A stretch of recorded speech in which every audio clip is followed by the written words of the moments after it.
आज एक फिर से नई प्रॉब्लम के साथ आप लोगों के सामने। और देखिए जेई में किस तरीके के कॉन्सेप्ट को पूछते हैं उसको एक इस क्वेश्चन के जरिए देखते हैं। ये जेई मेन में इस टाइप का क्वेश्चन आ सकता है। इस क्वेश्चन में कह रहा है कि ये डिफरेंशिएशन आपको फाइंड करना है और ये निकालना है आपको एट द 2π/3 पर।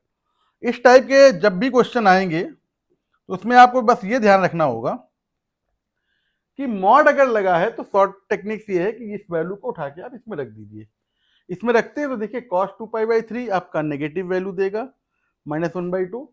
सिमिलर sin 2π/3 ये आपको पॉजिटिव वैल्यू देगा दैट इज द √3/2।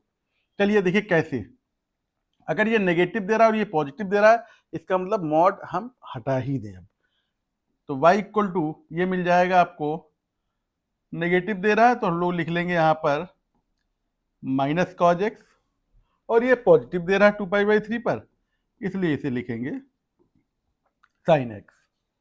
नाउ अब पूछा गया dy/dx, तो dy/dx हो जाएगा cos x का डिफरेंशिएशन निकाल लेते हैं तो dy/dx of -cos x and dy/dx of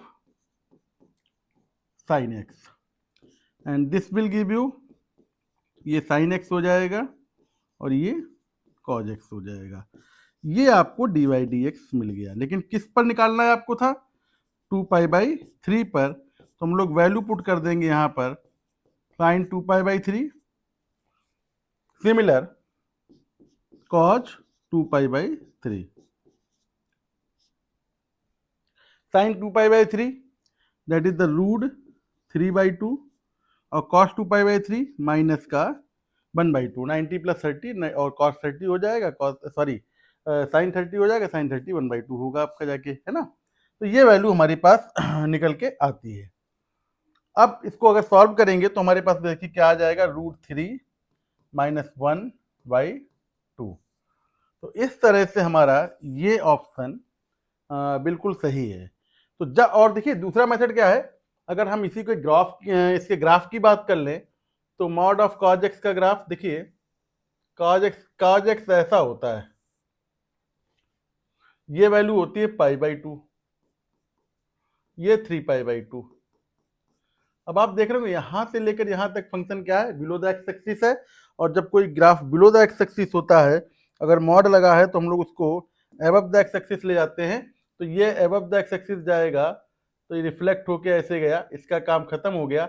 इस रीजन में जब रिफ्लेक्शन होता तो this will give you -cos x और π/2 और 3π/2 के बीच में ही कहीं होगा 2π/3। तो आप देख रहे हैं 2π/3 पर क्या मिल रहा है, -cos x। सिमिलर अगर साइन के ग्राफ की बात करें तो this is the graph of sin x।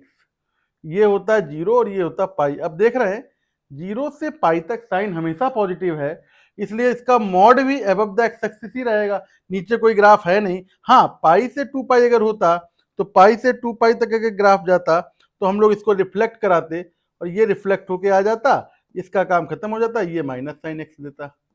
और ये वाला ग्राफ क्या है, sin x। तो आप देख रहे हैं इसके बीच में ही तो 2π/3 कहीं पड़ेगा, तो 2π/3 के लिए ये यही रहता है ग्राफ। इसलिए मैंने इसकी शॉर्टकट टेक्निक आपको बताई थी बच्चों, तो ये भी ध्यान रखिएगा और ये भी ध्यान रखना है। इस तरह की प्रॉब्लम्स के लिए आप फॉलो करिए और फेसबुक पर भी और यूट्यूब चैनल पर भी। बहुत बहुत धन्यवाद।